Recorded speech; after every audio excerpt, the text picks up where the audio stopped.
Mr. Lover, girl. Mr. Lover. All right. Well, it's great to be here, everybody. You're almost there. How's the conference so far? Yeah. Cool.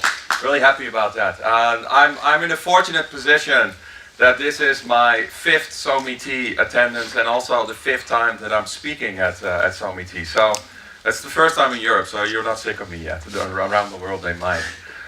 So, I just want to finish the whole Northern Light debate before I start, because I'm actually from Canada. I was born in Amsterdam, but I live in Canada, and that's actually where the best place to view the Northern Light. That picture over there was taken yesterday in Yellowknife and the Northwest Territories. They call themselves the Aurora capital of the world. Well, if that's what your brand is, then it must be true, right?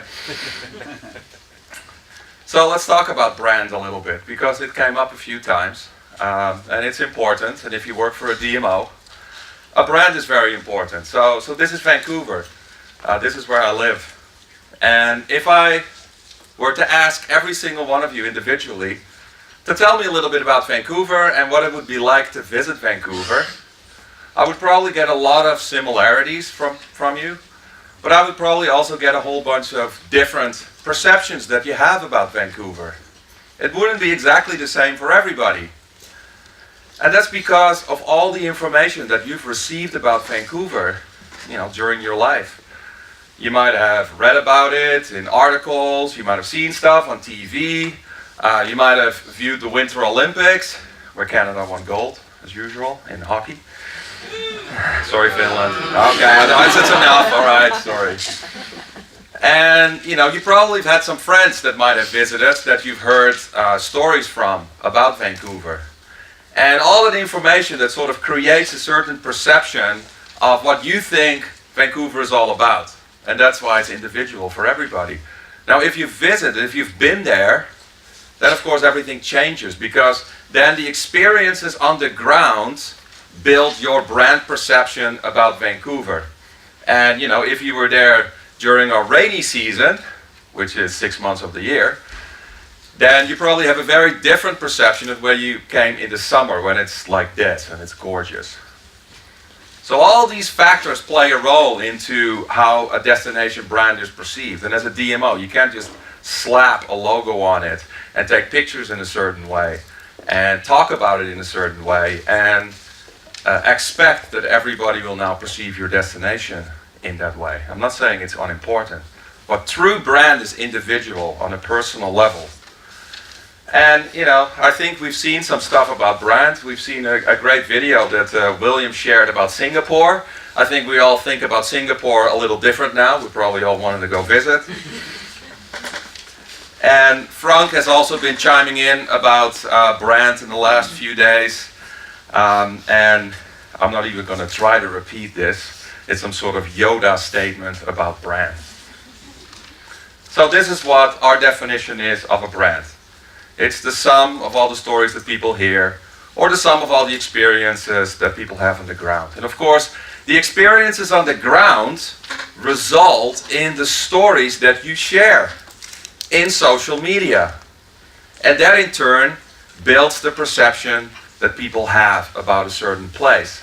That's why social media starts with the experience on the ground, because that generates the stories that are becoming more trusted, more voluminous, and more credible.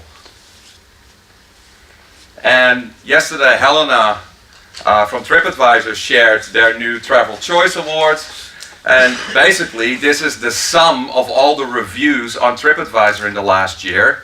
They have an algorithm for that, and Istanbul, right now, has probably the most brand value on TripAdvisor according to their algorithm.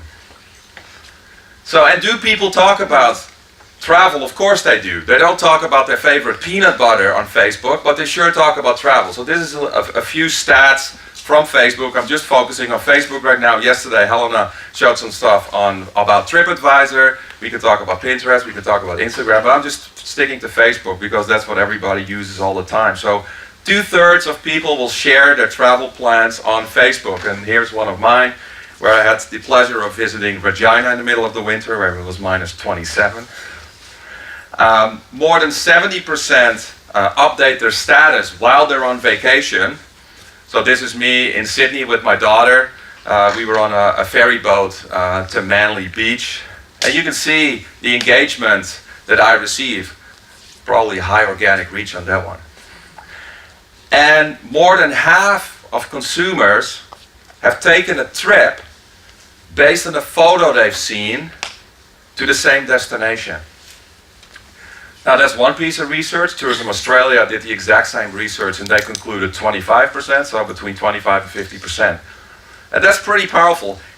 Between 25% and half of Facebook users, and this was UK and Australia, have taken a trip because photos that they saw from their friends on Facebook. And when I first saw that, I didn't believe it. I thought that's impossible, that's way too high. And then I started thinking back about my travels. And I thought, wait a second, I went to Chile last year. Why did I go to Chile? Because my wife saw photos from her friend that went to Chile to some desert, and it was, beautiful. And she said, next year we're going to Chile. And if the wife says we're going to Chile, then that's what's going to happen. That's just how it works. And there were more instances like that. So I thought, you know what, this is probably not that far off. This stat is probably true. And here are some photos that I took in Barcelona. And, my sister-in-law that has now stated that because of these photos, she wants to go visit as well. And there's a lot of conversation, but how do you measure that? Well, you actually can. So this is another hobby of mine, taking photos of tourists taking photos. And this was when I was in Sydney a few months ago. Sydney Opera House, of course, a very iconic building in Sydney and around the world. And some people don't know this, but if you go to a Facebook page that's also a place, you can actually click on the number of likes, and it will show you how many photos have been tagged with this place. So I went to the Sydney Opera House Facebook page, clicked on it, and you can see that over 2.1 million photos have been tagged on Facebook with Sydney Opera House. So that means that somebody took a photo and actually bothered tagging. So the real number is probably exponentially higher because not everybody will do that or knows how to do that. But we'll go with 2.1 million. There's some other stats that we can look at that Facebook has released in some studies. So if we take the 2.1 million photos that have been tagged of the Sydney Opera House, and we multiply that by the average Facebook friends that somebody has. This is US statistics, so it's probably a little different depending on the country, but let's just go with 245 in the US. And a couple of years ago, Facebook shared in a developers conference that the average reach of a person's Facebook post is about 12%. So if you share something on Facebook, about 12% of your friends will see that. So if we do the calculation, 2.1 million times 245 friends on average, but only 12% will see it. That's almost 68 million times that this photo will have been viewed at just the organic reach. Of course, when friends start interacting with it, it might grow even further. Now there might be some duplication, maybe somebody takes 2 photos, 4 photos. Some friends will see, pictures from multiple people. So let's cut it in half. Let's say that it's 30 million. It's still astronomically high. And this is just Facebook. This is just photos shared and tagged on Facebook. And this is just one tourism attraction in Sydney. So you can see how powerful this is. And the conclusion really is that what you share in social media or in general is really small in comparison to what's posted out there by others. That's why other people's stories are now more important than yours, and that's what builds brand. This insane volume of stories that people generate all the time about your destination. So marketing is storytelling, and we've heard that throughout the 2 days, and we need to move away from telling our story according to a very narrowly defined brand that we created, but we really need to start making sure that people share their story and giving them the space to do that, making sure that they tell the right stories so that they'll influence their friends to come visit. And this is a photo from our lovely conference organizer, Lindsay. Small applause for Lindsay. She organized the whole thing. Thank you very much. She was in Greece a few years ago, and you can see, if when somebody sees a photo like that, you go, you know what? That's not the tourism bureau that probably, was flying around with a helicopter to get that skier to jump so beautifully. This was Lindsay with her friend just taking a photo, and I can have that view as well. And of course, we talked about this as well, and this is Heidi sharing, her point of view, which is exactly, that's her vision, that's exactly speaking to this point. So if so many stories are generated in social media, the next step is really reputation management, and we call these feedback loops, because when people have the right experiences, they might come back, which is always good, and that is a key KPI of Heidi in Southern Norway. But they'll probably also advocate to others. They'll tell others that this is a great experience, which in turn, starts the process of them visiting, just like my wife saw pictures of Chile. Of course, when the experience is negative, they won't come back, and they might tell others that, they shouldn't bother visiting that place. So managing those loops are a critical component of the DMO. And, Remco tweeted this, because negative stories are not necessarily always a bad thing. You can actually turn that around. William showed it in his presentation as well. You can learn a lot from it, or your industry can learn a lot from it. And if you learn from those negative experiences and you make them better and turn them into positive feedback loops, of course, then you're doing your job as a DMO.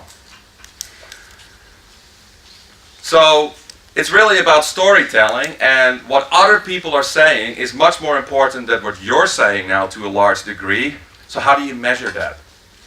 Well, what we recommend our clients is to use NPS, which stands for Net Promoter Score. It's a really simple research mechanism that's been used by Fortune 500 companies around the world. It's been around for about a decade.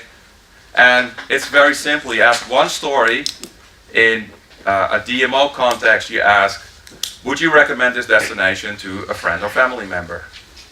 If they score from 0 to 6, they probably tell people that they didn't like it and they shouldn't go. If they do a 7 or 8, they're probably neutral and they won't say much.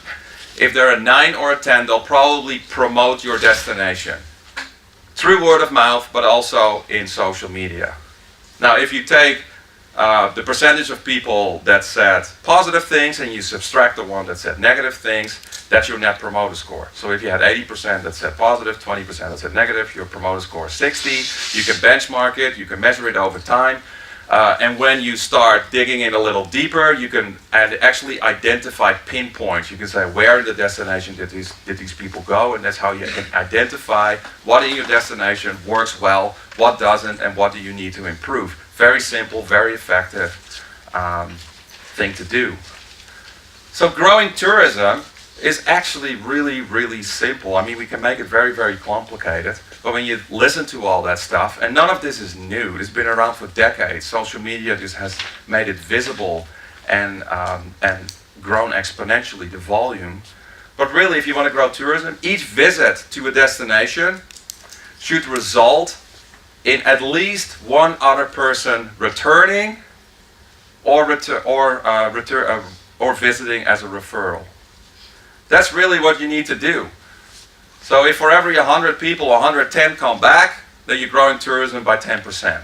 It's that simple. Now, if you're entering a new market, where you don't have a lot of visitation from, of course, you need to do some things to get it going. But ultimately, when those loops work, then you're essentially creating a destination that markets itself. And like I said, that's what Heidi shared as her KPI. So it's about storytelling. It starts underground. So what's a destination then? A destination is really the stage where all these stories are being created. And in that sense, what's the best destination on the planet that's figured this out? That's Disney. Because in fact, Disneyland is its own DMO. And when they created Disneyland, they were used to making movies. So they storyboarded the whole theme park.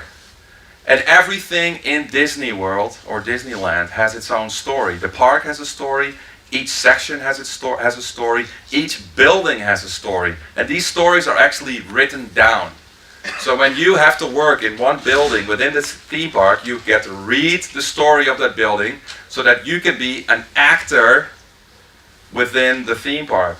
And Disney staff at the theme parks are actually called cast members. They're not called staff, they're cast members. And the guest is really the lead character in a story that they're creating for you.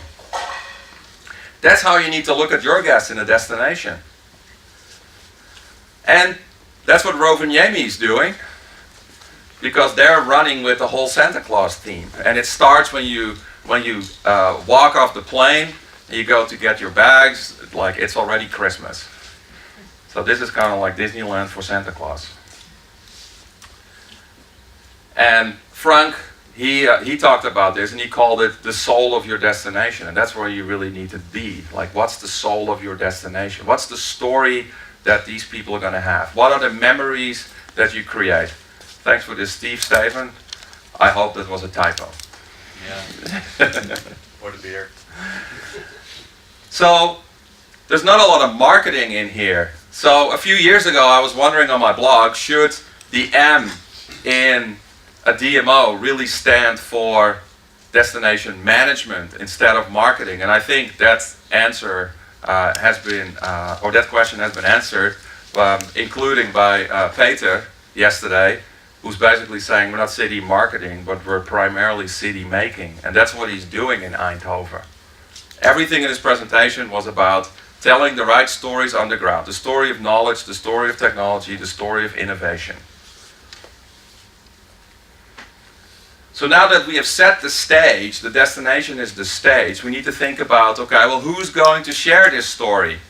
Who's going to tell the story? If we can't do it anymore, then who are we going to use to get the word out?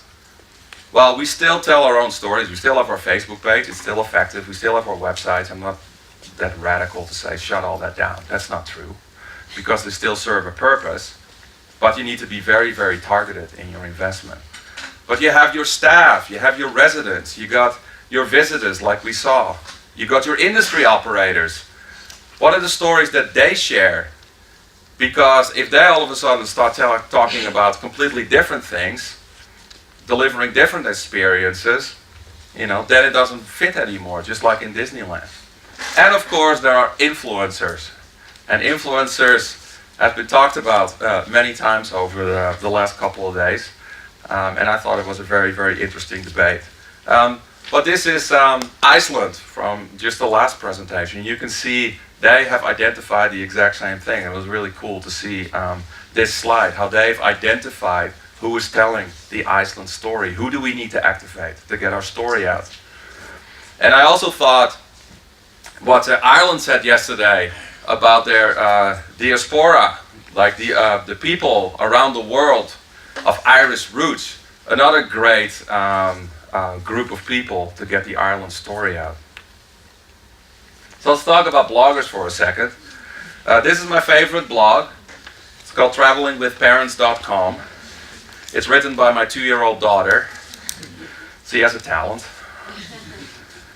And if anybody wants to host her on a trip, please let me know, okay? She's got about 25 visitors a month. Half of them are family members, and half of them come from weird Google search terms. Well, we work with a lot of bloggers. We work with, and actually half the people are from other conferences where I speak, where people start looking it up. But we work with a lot of bloggers, I think, because we think they're incredibly valuable, and especially when I was talking about if you need to get those feedback loops going.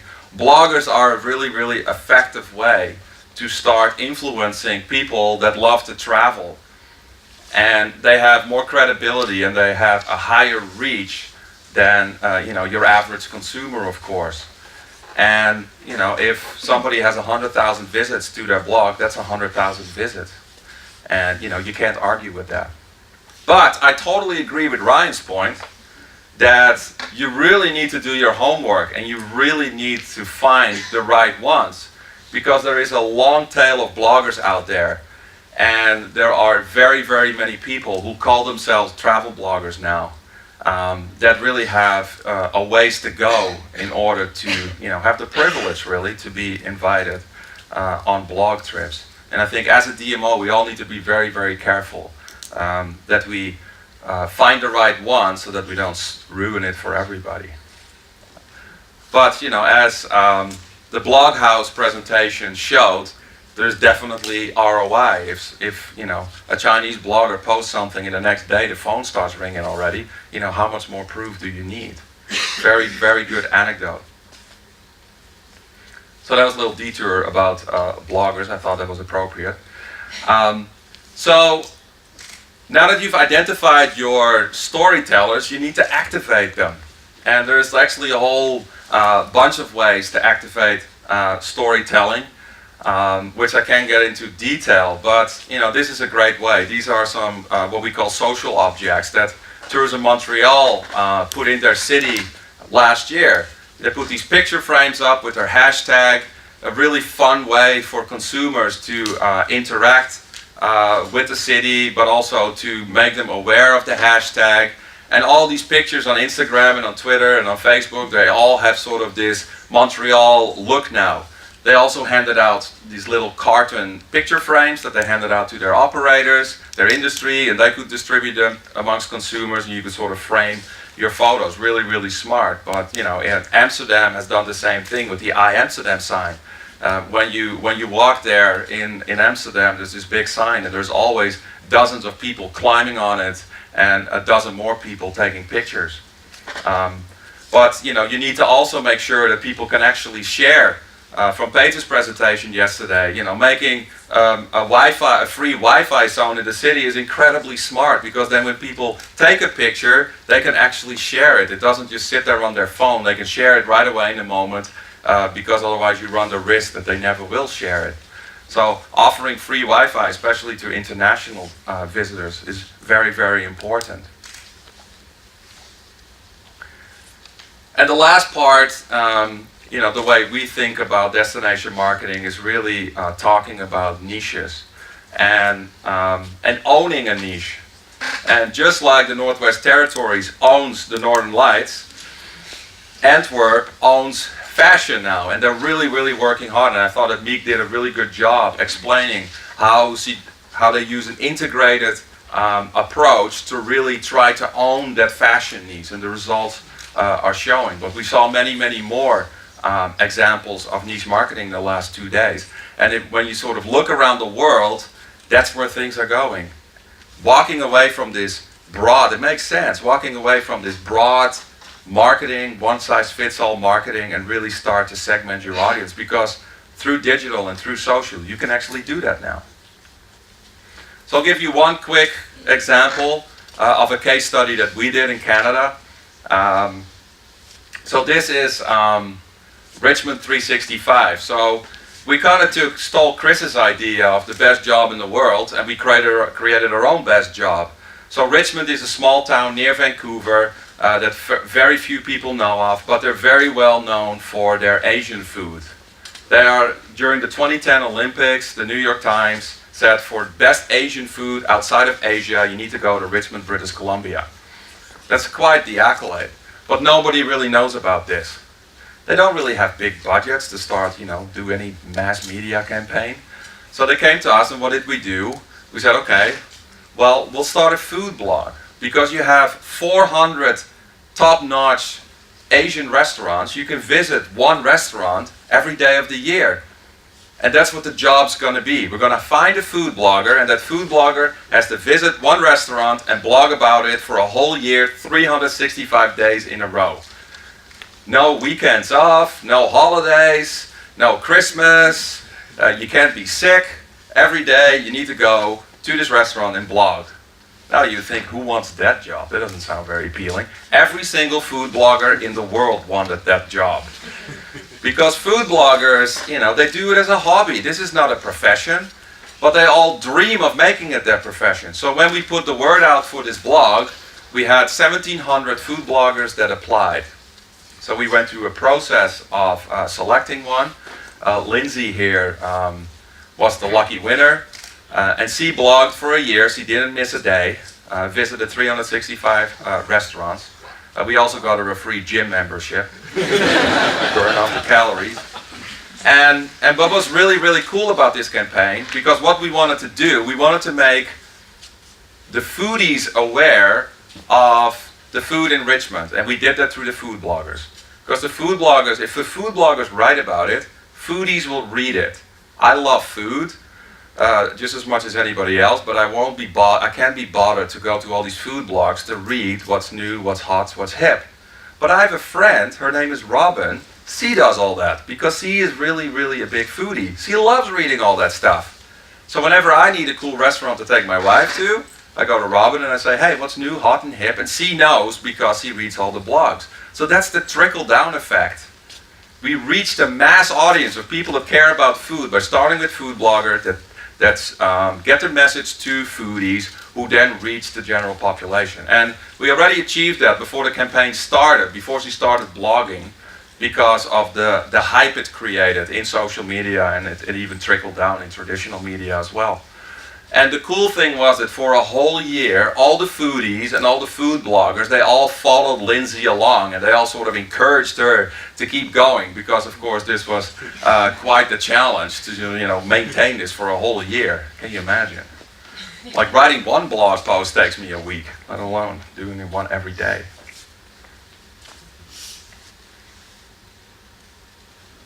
So the way we describe our philosophy is that you need to put social at the core of your marketing. Most destinations, they'll put traditional at the core of their marketing because that's what they've always done, and now social is sort of, something that you use, it's one other thing, and it's used to extend a traditional message. Well, that's not what it's about. You need to start with a social idea, and then you can use influencers to amplify that, and then you use digital marketing to support it. You can even use traditional as well, depending on the budget.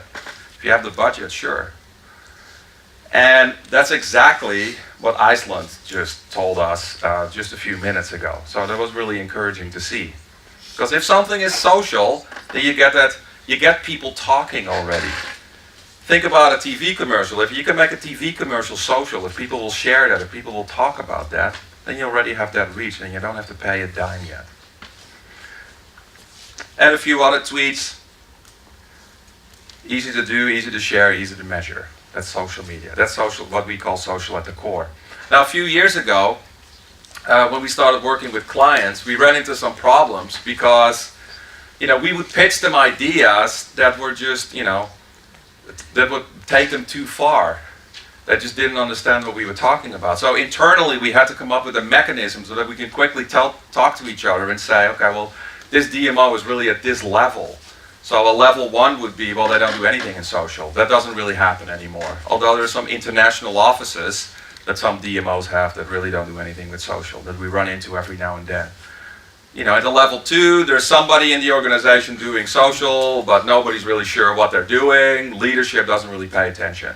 Most of our DMOs that we run into are at level 3, where everything they do is still very, very traditional, and social is used to sort of extend the message. Level 4 would be when social really sits at the core. The examples that Iceland was showing us, that social media really sits at the core of our business. And level 5 is when you take that outside of your own organization and you recognize that your destination is that stage, and that you really need to manage all the stories by working in a much, much different capacity with your operators. By educating them about, how these principles work, how social media works, but also, what the stories are that you're trying to tell collectively as a destination. Very much the stuff that Peter was talking about from Eindhoven yesterday. So it's not rocket science. It really isn't. It's just different. It's a paradigm shift. The stuff that people at DMOs have been doing for 20 years, it needs to change into something different. And it's really not that hard, it's just different. But to get from A to B is often a challenge. So you really need a strategy to get from where you are to where you need to be.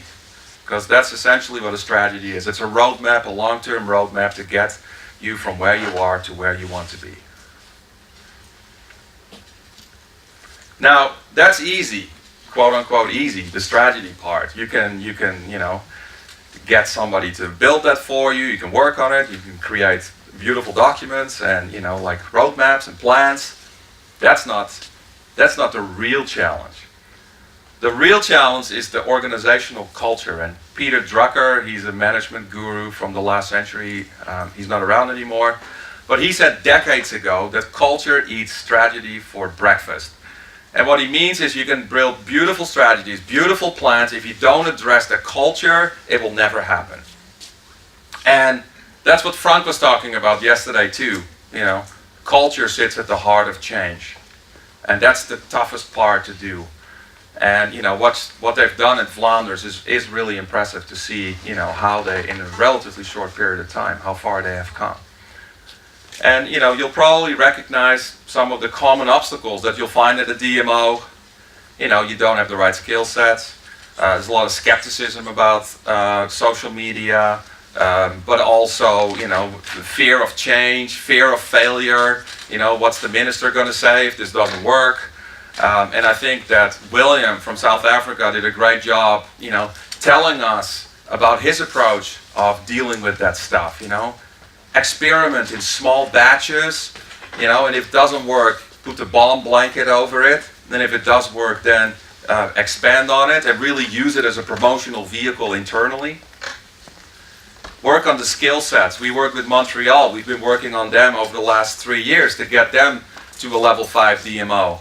And the first thing we did was we brought the whole organization to social media training course, from the front desk person to the CEO. Everybody went through that.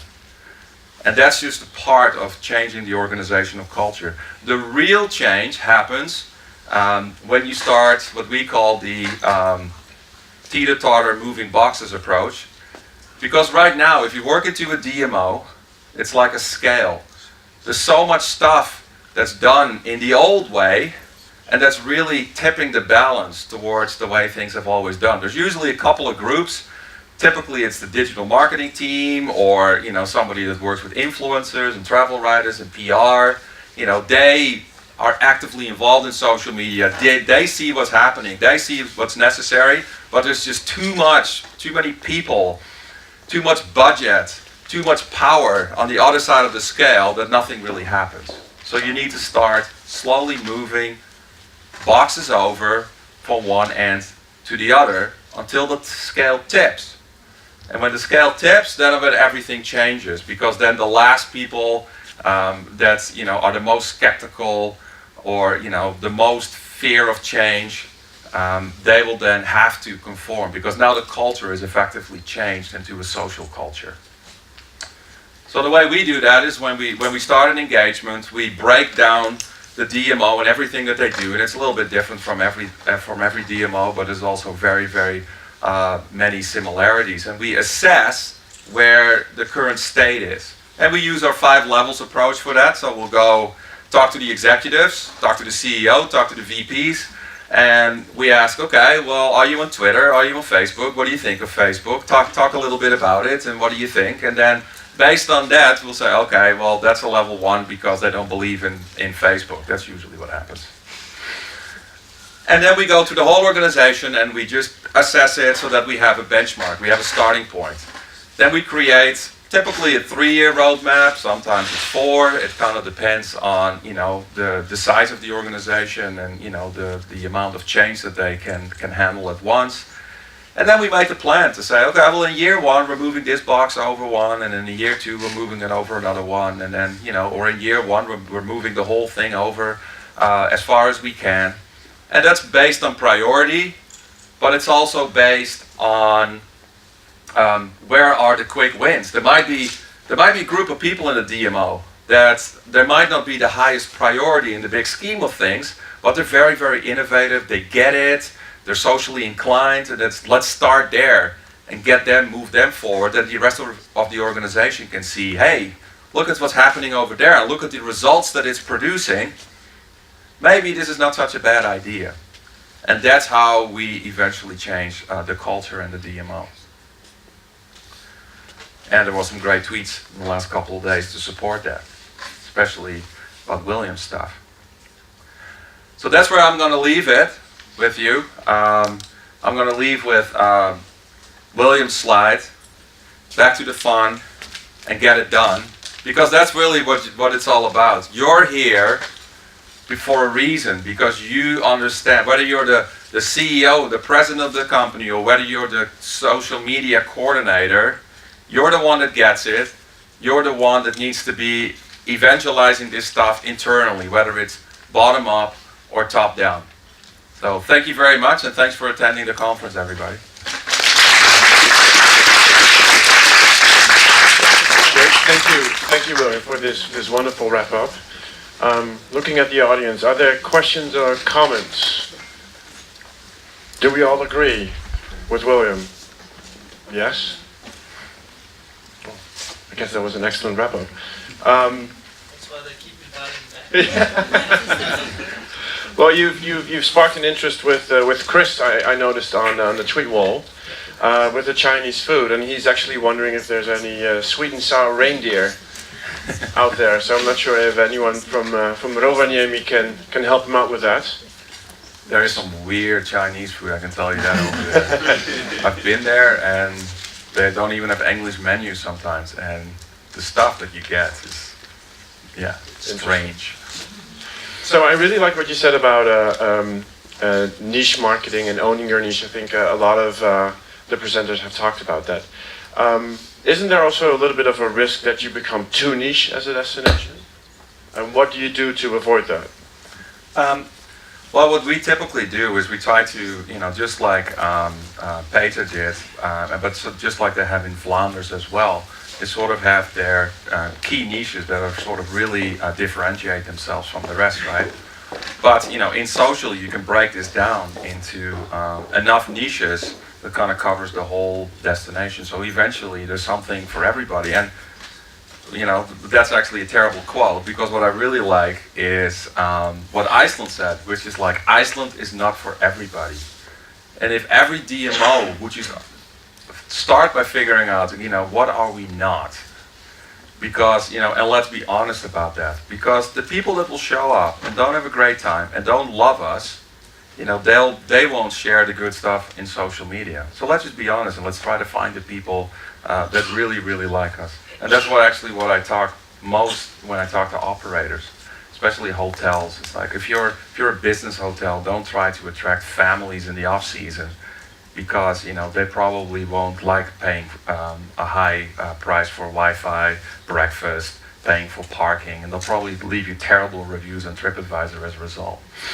But then how do you help overcome the fear of maybe not attracting enough tourists? Because I think most DMOs are still geared towards increasing their number of visitors. Well, I think you get more people. If you own your niches, and some of those niches can be pretty obscure, and some of them can be very large. But it's not like we're saying, let's ignore a whole group of people. It's just, let's break it down into the places that really inspires them, but that they're passionate about. And they'll become your advocates. Quite often, you'll visit a destination as a result of somebody else who came there for a very specific reason. I went to Valencia. I'm a big Formula One fan. So I went to a Grand Prix in Valencia. Of course, that's not all I do. I shared a ton of stuff about Valencia while I was there. And you get other people saying, "Oh, that sounds like a really, really interesting place." And that's really what it's about. If you focus on the niche, you get people that are really, really passionate, and that are most likely to really love you. And that's, if you get those people, and if that's what you focus your marketing on, just like we did with Richmond and the foodies, they'll talk to everybody else. It's not like you ignore them. You're just really marketing through your biggest fans. Another thing you mentioned is Disneyland as a DMO, which I thought was very interesting and funny, because it kind of is, but they fully control the stories that they create. And as a DMO, you're heavily dependent on everyone else that's in your destination. Are you suggesting that we should try to get a better control of our destinations? Yes, we need destination communism. No, but if you look at Disneyland as sort of the perfect DMO, because they can control everything. From the moment that you drive in and you park your car to the moment that you leave, everything is carefully managed, everything is carefully planned. Now that will never happen at a DMO, but you can strive to get as close as you can. And I think right now what you hear a lot is like, well, that's not our problem. I'm originally from the Netherlands. Now when I visit and I want to take the train, I cannot buy a train ticket with a machine because I don't have a Dutch bank card. That's the only way you can buy a train ticket outside of Amsterdam Central Station and the airport. Everywhere else in the country you need a Dutch bank card. That's terrible for tourists, and those are just little things that I think is the role of a DMO to identify these things and address them so that you can create your destination experience and you make them better. But yeah, you'll never get to a point where you control every single business and every single aspect. That's never going to happen. Trust me, the Netherlands Board of Tourism has definitely tried to control the Dutch railways, and it's not working. Any last questions before we move on to the next segment? Last comments? Yes. It is working. And a small comment, actually the NS reacted to our comments that it was not possible to use the credit card, and they changed the policies. Yeah, I know. I tweeted them too, and then that's what they said. They said... it was from last week. We got a notice that oh, really? station Eindhoven, credit card will be able to be used. Yay! 2014! I tweeted them back, like they tweeted me and they said it's very, very hard with credit cards. I said, well, if you can do it in Amsterdam in the airport, why can't you do it everywhere else? Anyway, Dutch people amongst each other. Thank you so much, Wim. Thank you for this wonderful wrap-up. Thanks.